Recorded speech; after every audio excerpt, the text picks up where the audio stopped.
started very early.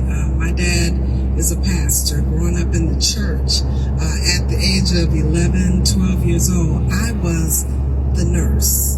I don't know why I was chosen, but I was the nurse. I was the one that made sure the water was there, the handkerchiefs. When my dad had people come into the home, I was the one that served. And from day one, no, my other two sisters, they weren't interested, but I was the one that always wanted to be there. And so as time went on, my mother worked in the hospital, and she decided that I was going to be the one to be a volunteer. So I started as a volunteer in the hospital. After getting out of school, I went right into nursing. So this is 35 years for me as a nurse.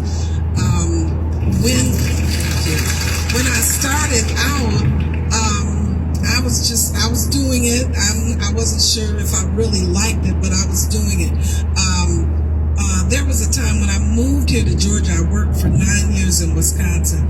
When I moved to Georgia, I was working at this place, and I remember I was just kind of griping, asking God, why am I here? Everybody's leaving, and I'm the only one still in this building. And I remember it just as clear, the Lord spoke to me, and he said, you are the one who, you're the one, the people that are here, you're the one to help my people as they are ushered into my presence. And at that point, I knew, Lord, this is you. And he said, you're ushering, you're helping them. So I wasn't, some people just work to work. But my job, I understood it to be one where when patients are going through, I never wanted anyone to die alone. So I always carried charts to the bedside.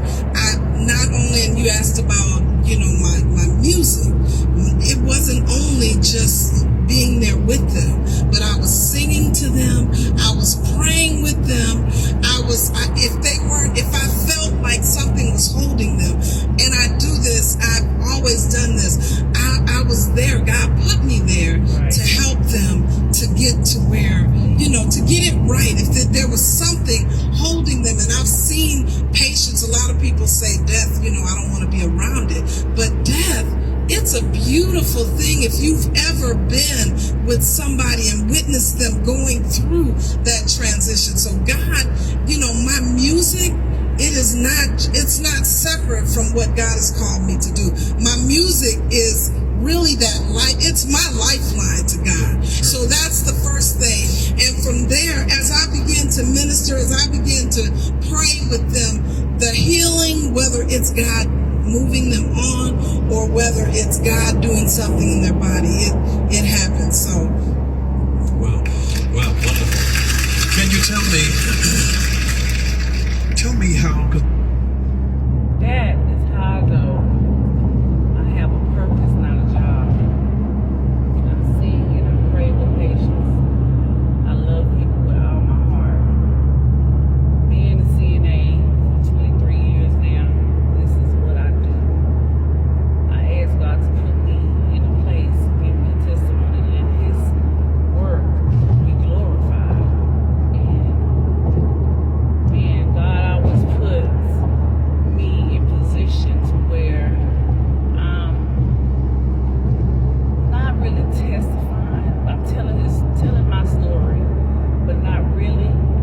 I'm just always in the right place at the right time, God's time. And so, to people that are in nursing, if you're not there for the right reasons, if you are not there to help and help heal through God, because you don't have the hand God gives you the ability to speak life into people. I just feel like I'm in the right place at the right time. And when I'm at a job and I'm trying to take care of other people, I don't feel like, okay, this is my job, I just gotta do it and I'm supposed to go home. No, I carry that with me, and I sing and I pray to people all the time. I invite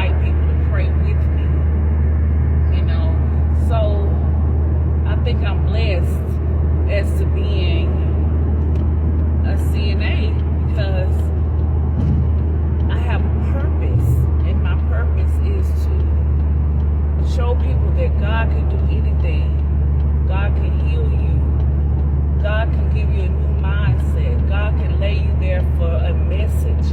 Sometimes you're just there at that time to be able to understand what God has for you.